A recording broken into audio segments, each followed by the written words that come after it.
Hello students, today we will study about transportation in plants. हमने पहले पढ़ा था फोटोसिंथेसिस के बारे में, जिसमें हमने जाना था कि कार्बन डाइऑक्साइड का इस्तेमाल करके यूज़ करके और सनलाइट का इस्तेमाल करके प्लांट्स स्टार्च का प्रोडक्शन करते हैं. इसमें क्लोरोफिल उनकी हेल्प करता है for the absorption of sunlight.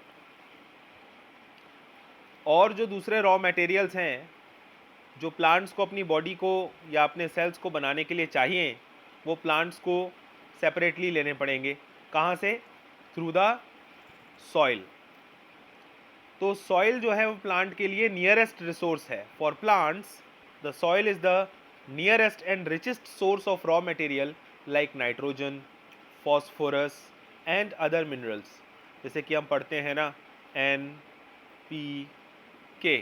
ये NPK जो है नाइट्रोजन, फॉस्फोरस, पोटेशियम, ये कार्बन, हाइड्रोजन और ऑक्सीजन के बाद अगले इम्पॉर्टेंट मैक्रो न्यूट्रिएंट हैं जिनकी रिक्वायरमेंट प्लांट को होती है. The absorption of these substances therefore occurs through the part in contact with the soil, namely roots. तो ये सारे सब्सटेंसेस जो हैं ये कहाँ से आते हैं? रूट्स के हेल्प से आते हैं.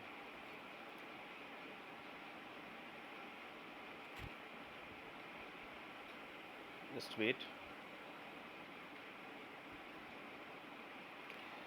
If the distance between soil contacting organ and chlorophyll contact containing organ are small, energy and raw materials can easily diffuse to all parts of the plant body.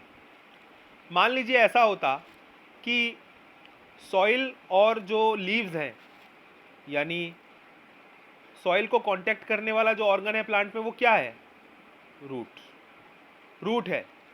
और क्लोरोफिल कंटेनिंग ऑर्गन कौन सा है? Leaf है. तो root और leaf के बीच में अगर ज़्यादा डिस्टेंस नहीं होती तो डिफ्यूज़न से भी काम चल सकता था. रॉ मटेरियल्स आसानी से डिफ्यूज़न से जा सकते थे. लेकिन हम देखते हैं कि प्लांट्स में काफ़ी लेंथ होती है, प्लांट्स की हाइट होती है, प्लांट्स मल्टी सेलुलर हैं, तो बहुत सारे सेल्स को क्रॉस करना पड़ेगा. अगर डिफ्यूज़न करेंगे इन मटेरियल्स का तो ये फीजिबल नहीं होगा, क्योंकि प्लांट्स में डिस्टेंस होती है large. But if this distance become large because of the change in the body design of plant, diffusion process will not be sufficient to provide raw materials in leaves and energy in the roots. So a proper system of transportation is essential in such situations. ऐसी स्थिति में transportation का एक बेहतर medium होना चाहिए जो पानी को और पानी के साथ साथ मिनरल्स को ट्रांसपोर्ट करके लीफ तक पहुंचा सके, जहां पर बहुत सारे दूसरे रॉ मटेरियल्स का यूज़ हो सके. So the energy needs differ between different body designs. Plants do not move and plant bodies have a large proportion of dead cells in many tissues. देखिए, अगर हम अपनी बॉडी से प्लांट की body को कंपेयर करें तो प्लांट्स जो हैं उनमें डेड सेल बहुत सारे हैं. तो डेड सेल्स जो है होते हैं वो मेटाबॉलिकली एक्टिव नहीं होते और प्लांट्स मूव भी नहीं करते.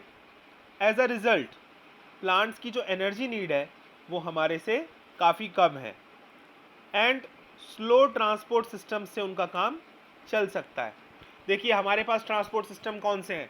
हमारे पास सर्कुलेटरी सिस्टम है जो कि काफ़ी तेज़ है, रेस्पिरेटरी सिस्टम है जिसमें गैसेस का ट्रांसपोर्ट होता है जो भी काफ़ी तेज़ होता है. लेकिन इसके कंपैरिजन में प्लांट्स में जो ट्रांसपोर्ट सिस्टम है वो स्लो होंगे, क्योंकि उनकी जो एनर्जी नीड्स हैं वो हमारे जैसी नहीं है, वो कम है. लेकिन एक बात है कि जो जिन डिस्टेंसेस पे इन ट्रांसपोर्ट्स को होना है प्लांट्स में, वो काफ़ी लार्ज है as compared to the animals. बड़े बड़े ऊंचे ऊंचे पेड़ हमने देखे हैं, तो सोचिए आप, रूट से लेकर के लीफ तक जो ट्रांसपोर्ट हो रहा है, कितना कितना ट्रांसपोर्ट हो रहा है. Top part of the plant तक जो ट्रांसपोर्ट हो रहा होगा, कितने कितने मीटर तक वो सब्सटेंसेस ट्रांसपोर्ट होते हैं. Plant transport systems will move energy stores from leaves and raw materials from roots. तो प्लांट में क्या होगा, जो एनर्जी स्टोर्ड है वो कहाँ है, स्टार्च के फॉर्म में है, तो स्टार्च लीव से होता हुआ और दूसरे पार्ट्स तक जाएगा, और रॉ मटेरियल रूट से होते हुए दूसरे पार्ट्स तक, टॉप पार्ट तक जाएंगे प्लांट के। These two pathways are constructed as independently organized conducting tubes। तो हमें एक तरफ तो जाइलम देखने को मिलेगी जो वाटर एंड मिनरल्स का मूवमेंट कराएगी प्लांट्स में, दूसरी तरफ हमको फ्लोएम देखने को मिलेगी जो कि फोटोसिंथेसिस के प्रोडक्ट्स को ट्रांसफ़र कराएगी लीव्स से जहाँ पर उनकी ज़रूरत होगी वहाँ पर।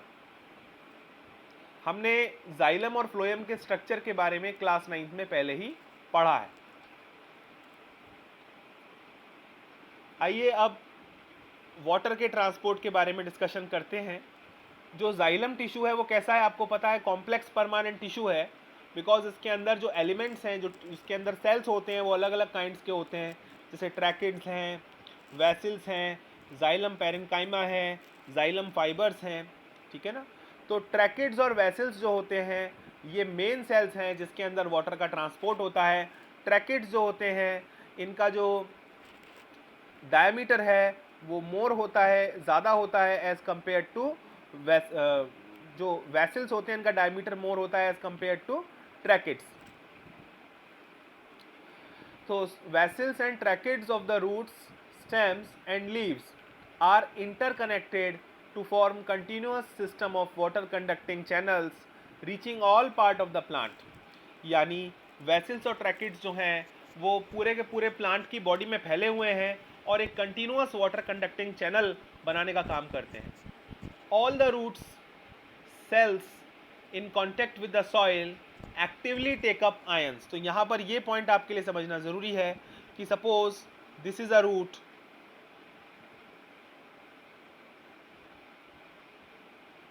मैं यहाँ पर सपोज रूट्स बना रहा हूँ, तो ये रूट है suppose, so this is the root, और जो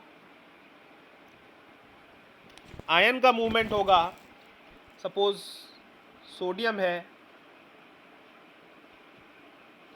तो वो एक्टिव ट्रांसपोर्ट से होगा।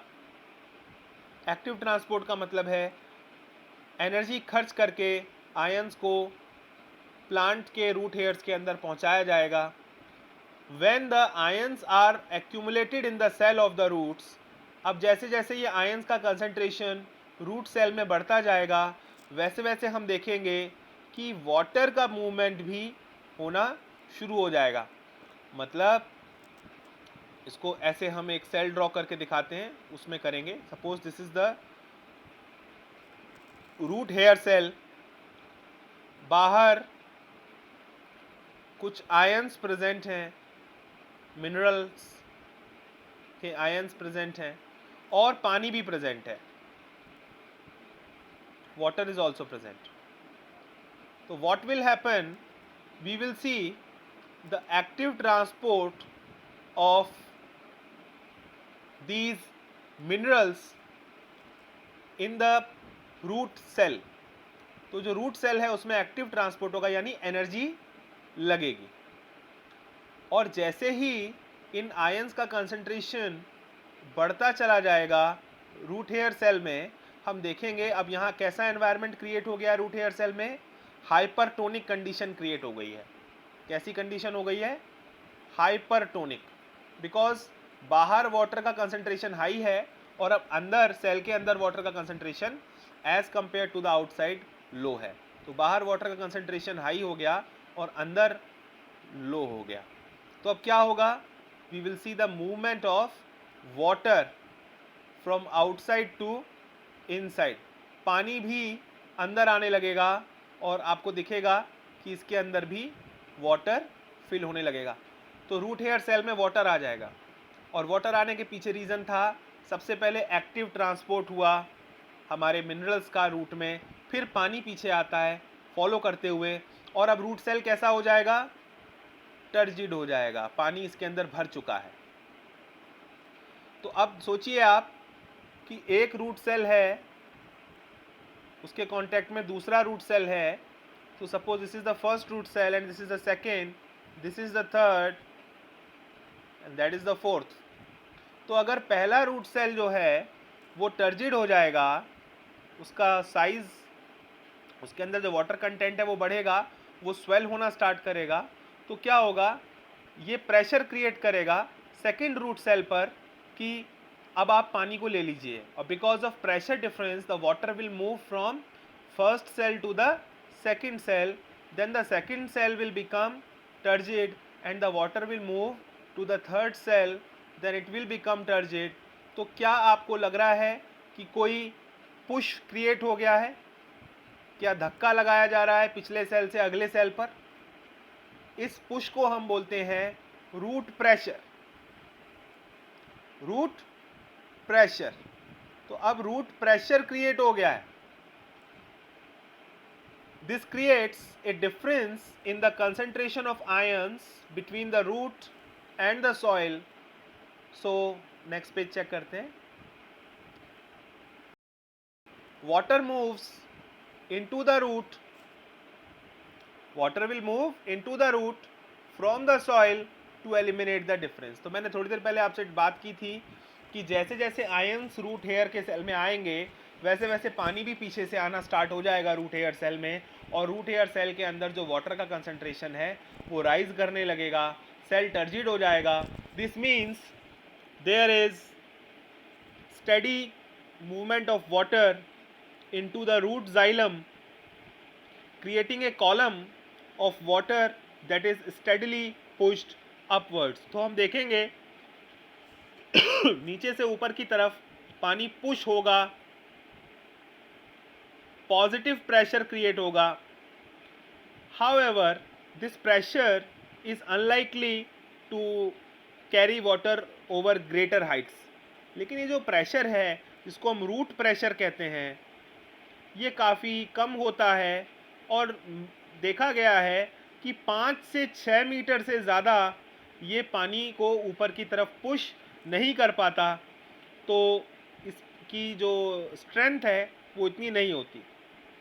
इसीलिए रूट प्रेशर के अलावा प्लांट्स एक और मैकेनिज्म का यूज़ करते हैं जिसको हम बोलते हैं ट्रांसपिरेशन। ट्रांसपिरेशन का इस्तेमाल प्लांट्स करते हैं बिकॉज ट्रांसपिरेशन से जनरेट होता है transpiration pull,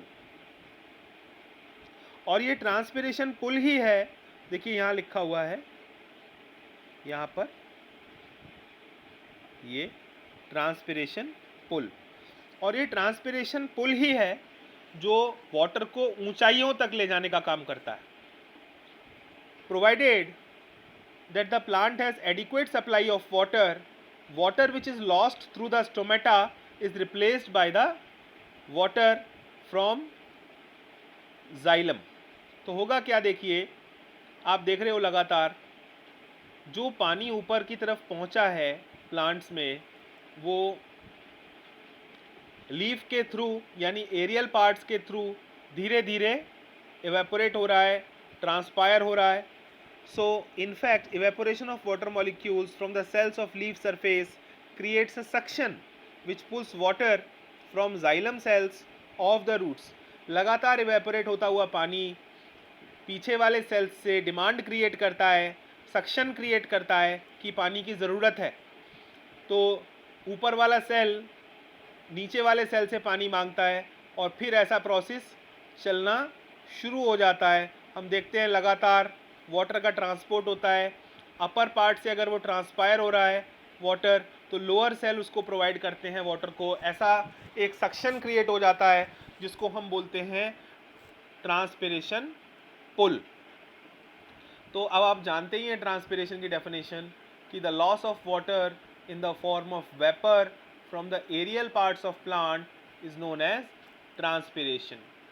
so because of transpiration a pull is generated which is helpful in lifting waters up to the top of the plant। कई मीटर्स तक पानी ऊपर तक चला जाता है। thus transpiration helps in the absorption of water। और एक बार पानी गया तो पानी के साथ साथ मिनरल्स भी ट्रांसपोर्ट हो जाते हैं ऊपर तक। it also helps in temperature regulation। Transpiration का दूसरा फ़ायदा ये है कि जब पत्तियों के सरफेस से वो ट्रांसपायर होता हुआ पानी जाता है ऊपर तो प्लांट की जो पत्तियां हैं या प्लांट के जो स्टेम है उनका जो टेम्परेचर है वो कंट्रोल होता है और इससे ठंडक बनी रहती है। The effect of root pressure in transport of water is more important at night.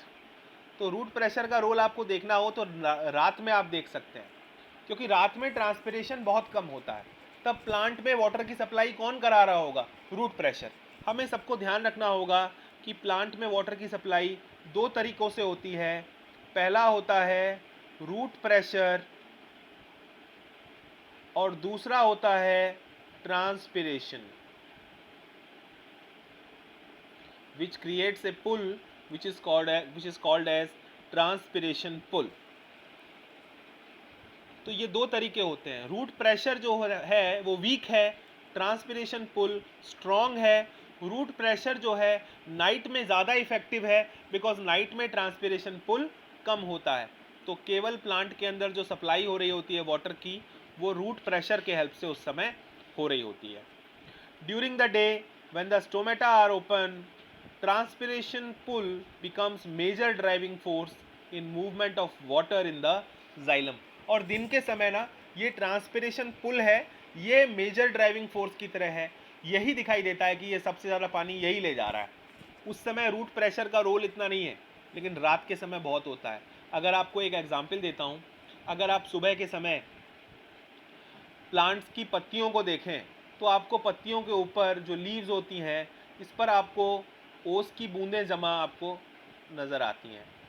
आपको तो वो ओस की बूंदें क्यों वहाँ पर जमा हो गई हैं? Because of the effect of the root pressure on the leaves of the plant. तो ट्रांसपिरेशन तो कम है, तो क्या होता है, नीचे से जो पुश हो रहा है वाटर वो लगातार पत्तियों के सरफेस पर जमा होता हुआ आपको दिखाई देता है, ना कि वो वेपर फॉर्म में जा रहा है। वेपर फॉर्म में तो नहीं जा रहा वो, तो वो पत्तियों के सरफेस पर आपको जमा होता हुआ दिखाई देने लगता है because of the root pressure. इसको हम बोलते हैं गटेशन। नेक्स्ट देखते हैं हम transport of food and other substances. अब खाना कैसे ट्रांसपोर्ट होता है, स्टार्च कैसे ट्रांसफर होता है एक जगह से दूसरी जगह तक प्लांट में?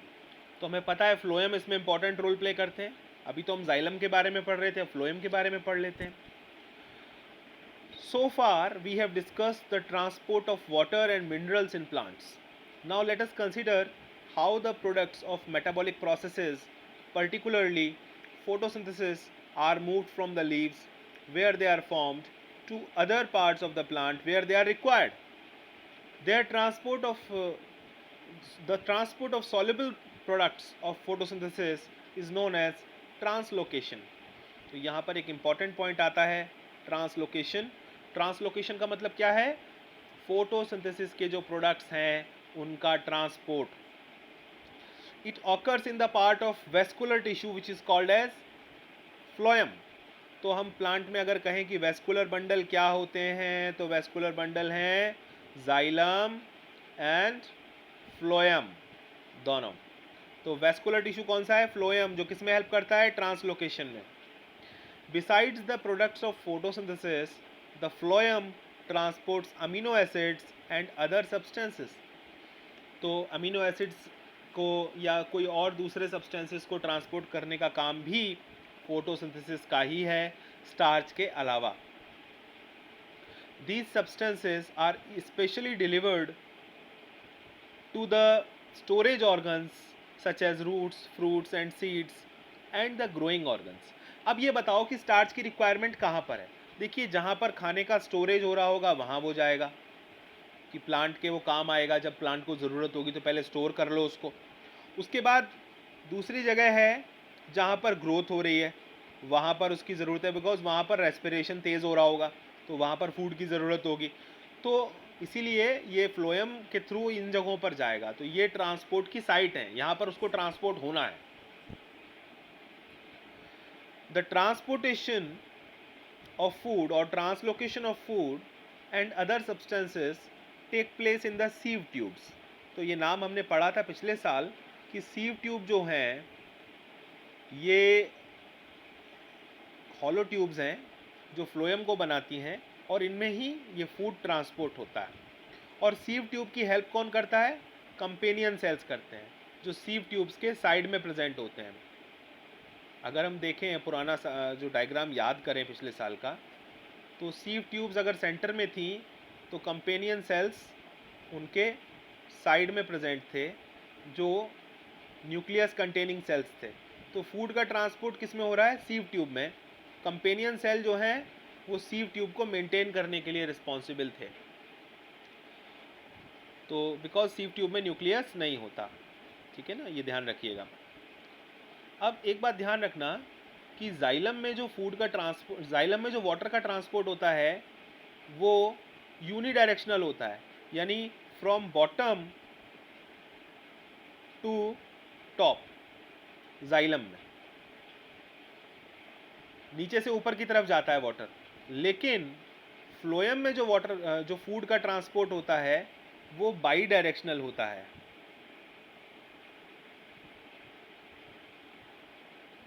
बाई डायरेक्शनल ऐसा क्यों? बिकॉज फूड की रिक्वायरमेंट तो दोनों तरफ है ना। अगर ऊपर लीफ से खाना जा रहा है प्लांट की, तो वो लीफ से जो फूड जा रहा है वो रूट्स के लिए भी जाएगा, रूट्स के लिए भी जाएगा, और ऊपर टॉप के लिए भी जाएगा, टॉप सरफेसिस के लिए भी जाएगा। तो ऐसा नहीं है कि नीचे से ऊपर की तरफ ही जाएगा, ऊपर से नीचे की तरफ भी आएगा। बाई डायरेक्शनल बोलते हैं इसीलिए इसको। Unlike transport in xylem, which is driven by the physical forces, is only unidirectional.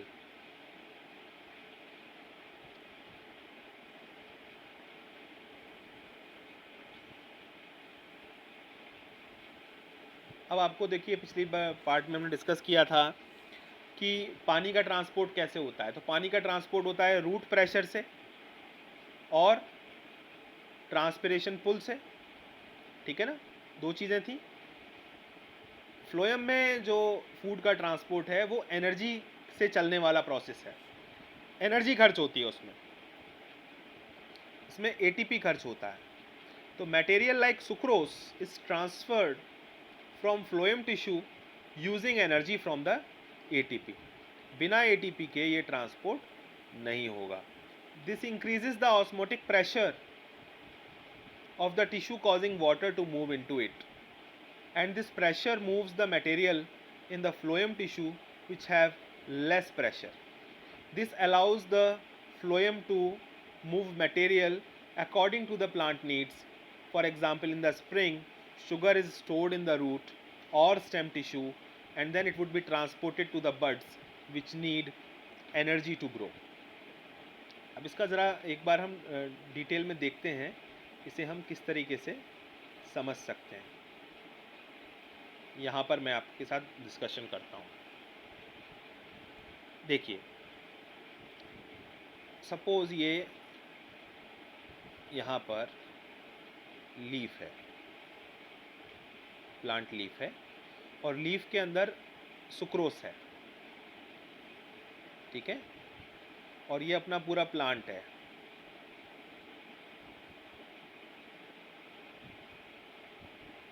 नीचे सॉइल सरफेस के नीचे रूट्स हैं, ये हमारा सॉइल सरफेस है। ठीक है ना, तो इस तरह से मैंने यहाँ पर, ये दूसरी ब्रांच हो गई, मैं इस तरह से आपको बता रहा हूँ। तो सपोज सुक्रोज कहाँ बना? सुक्रोज बना था यहाँ लीफ में। अब सुक्रोज को किधर जाना है? It has to move from the leaf to the root, उसको रूट पे जाना है। ठीक है, ये इसका मूवमेंट होना चाहिए इस तरह से। तो ये मूवमेंट होगा कैसे? ठीक है, तो इसमें देखें, सबसे पहले जो लीफ सेल है, सपोज ये रहा लीफ सेल, लीफ सेल से जो सुक्रोज है it will go to the sieve tube. यहाँ से सुक्रोज जो है वो निकल करके सीव ट्यूब में गया। अब इसका जो मूवमेंट है सीव ट्यूब में वो किसके हेल्प से होगा? एनर्जी के हेल्प से। क्या खर्च होगा? एटीपी। कौन सा ट्रांसपोर्ट हो गया फिर ये? Active transport. हमने सिंपली क्या समझा कि सुक्रोज यहाँ से लीफ सेल से सीव ट्यूब में आ गया है और इसका जो मूवमेंट है वो एटीपी से हो पाया है, खर्च होने पर एनर्जी मिली है तब ये मूव करा है और इसको एक्टिव ट्रांसपोर्ट कहेंगे। अब इस एक्टिव ट्रांसपोर्ट की वजह से धीरे धीरे आप देखोगे कि जो कंसंट्रेशन है यहाँ सीव ट्यूब में वो सुक्रोज का बढ़ेगा। As the concentration of sucrose increases we will see that the water from the adjacent xylem, आसपास में जो भी जाइलम होगा वो वाटर सप्लाई करना स्टार्ट कर देगा बाय ऑस्मोसिस। अब ये क्यों हो रहा है? बिकॉज आपको पता है कि यहाँ पर हाइपरटोनिक कंडीशन क्रिएट हो गई है क्योंकि बहुत सारा सुक्रोज आ चुका है यहाँ पर। अब हाइपरटोनिक कंडीशन क्रिएट हो गई तो पानी को आना पड़ेगा वहाँ पर सिचुएशन को नॉर्मलाइज करने के लिए, और वो कौन से प्रोसेस से आएगा? ऑस्मोसिस से आएगा।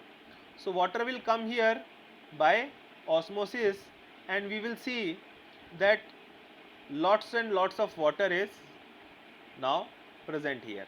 अब यहाँ पानी का अमाउंट बढ़ेगा। तो अब क्या लगता है आपको, जब वाटर का अमाउंट बढ़ेगा तो क्या प्रेशर जनरेट होगा? Yes, a pressure will be generated and we will see the forward movement of water। अब जब पानी यहाँ ज़्यादा बढ़ जाएगा तो पानी का मूवमेंट स्टार्ट हो जाएगा बिकॉज प्रेशर यहाँ ज़्यादा है, मोर प्रेशर। तो water will move from more pressure to less pressure zones जहाँ प्रेशर कम है। So what will happen now? Look in the figure में देखो अब क्या होगा। ये जो फूड है वो आगे फ्लोएम के थ्रू बढ़ता हुआ अपने टारगेट की तरफ जाने लगेगा। और इसके पीछे कौन हेल्प कर रहा है? इसकी हेल्प कर रहा है वो पानी जो लगातार इसको हाई प्रेशर से लो प्रेशर की तरफ ले जा रहा है। अब क्या होगा? टारगेट साइट पे आप आ गए, ठीक है ना। सो टारगेट साइट है कौन सी? टारगेट साइट है वो रूट सेल जहाँ पर इसको सुक्रोज को जाना है, ठीक है ना। लाइए अब ये हम नीचे वाले डायग्राम की स्टडी करते हैं। Suppose this is the root cell now, this is the root cell, this is the adjacent sieve tube. यहाँ पर बहता बहता हमारा फूड आ गया है और साथ में क्या है? पानी बहुत सारा, ठीक है। अब क्या चाहिए? किसको चाहिए ये फूड? ये फूड चाहिए रूट को, क्योंकि उसको स्टोर करना है इसको फूड को। तो अब यहाँ से सीव ट्यूब से रूट में जाने के लिए क्या एनर्जी खर्च होगी? Yes, energy will be consumed. तो कौन सा ट्रांसपोर्ट हो गया? ये एक्टिव ट्रांसपोर्ट हो गया। दोबारा से एनर्जी लगेगी और ये फूड जो है फिर अब रूट सेल में आ जाएगा, रूट सेल। अब जैसे जैसे ये फूड रूट सेल में आएगा वैसे वैसे जो वाटर है ये भी, क्योंकि यहाँ पे जब न्यूट्रिएंट्स की कमी होती चली जाएगी, सॉल्ट्स की कमी होती चली जाएगी, तो वाटर भी इसको सीव ट्यूब को छोड़ देगा और वाटर कहाँ चला जाएगा? Water will move back to the xylem. Because जब यहाँ पे कंडीशन हाइपरटोनिक नहीं रहेंगी तो पानी भी उसको छोड़ करके दोबारा से जाइलम में चला जाएगा and we will see that the transport is completed. तो इसको बोलते हैं प्रेशर फ्लो